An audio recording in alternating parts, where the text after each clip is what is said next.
நம்ம சேனலில் புனித அன்னை தெரேசா அவர்களின் வாழ்க்கை வரலாறு பற்றி பார்க்க போகிறோம்.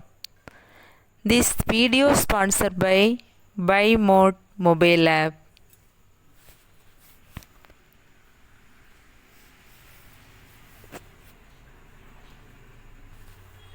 அன்னை தெரேசா அல்போனியாவில் பிறந்து கொல்கத்தாவில் சேவை செய்ய தொடங்கிய கிறிஸ்தவ பெண் துறவி. அன்னை தெரேசா அல்பேனியா நாட்டை பூர்வீகமாக கொண்டவரும் இந்திய குடியுரிமை பெற்ற ரோமன் கத்தோலிக்க அருள் சகோதரியும் ஆவார். இவரின் இயற்பெயர் ஆக்னஸ் கோன்ஜா போஜாஜியூ ஆகும்.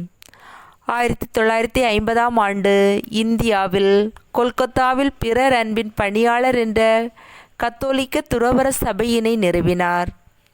45 வருடங்களுக்கு மேலாக ஏழை எளியோர்களுக்கும் நோய்வாய்ப்பட்டோருக்கும் அனாதைகளுக்கும் இறக்கும் தருவாயில் இருப்போருக்கும் தொண்டாற்றியவர் இவர். முதலில் இந்தியா முழுவதும், பின்னர் வெளிநாடுகளுக்கும் பிறர் அன்பின் பணியாளர் சபையினை நிறுவினார். 1970ஆம் ஆண்டுக்குள் இவர் சிறந்த சமூக சேவகர் எனவும் ஏழைகளுக்கும் ஆதரவற்றவர்களுக்கும் பரிந்து பேசுபவர் என்றும் உலகம் முழுவதும் புகழப்பட்டார். இதற்கு மேல்கம் முக்கரிட்ஜ் என்பவரின் சம்திங் பியூட்டிஃபுல் பார்க்கார்ட் என்ற ஆவணப்படம் ஒரு முக்கிய காரணமாகும். இவர் 1979இல் அமைதிக்கான நோபல் பரிசினையும் 1980இல் இந்தியாவில் சிறந்த குடிமக்கள் விருதான பாரத ரத்னா விருதினையும் பெற்றார்.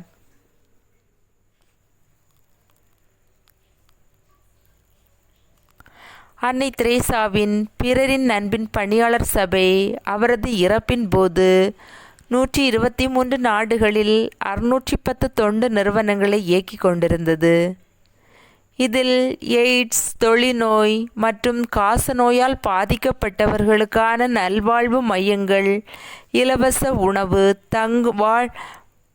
இலவச உணவு வழங்கும் இடங்கள், குழந்தைகள் மற்றும் குடும்பத்திற்கான ஆலோசனை திட்டங்கள், அனாதை இல்லங்கள், பள்ளிக்கூடங்கள் ஆகியவை அடங்கும். பல்வேறு நபர்கள், அரசுகள் மற்றும் அமைப்புகளென பலர் இவரை புகழ்ந்து வந்தாலும் பலவிதமான விமர்சனங்களையும் இவர் சந்தித்தார். இத்தகைய விமர்சனங்கள் கிறிஸ்தவர் கிச்சின்சு, மைக்கேல் பேரண்டி, அரூப் சட்டர்ஜி போன்ற நபர்களால், விஸ்வ ஹிந்து பரிஷத் போன்ற அமைப்புகளால் சாட்டப்பட்டது.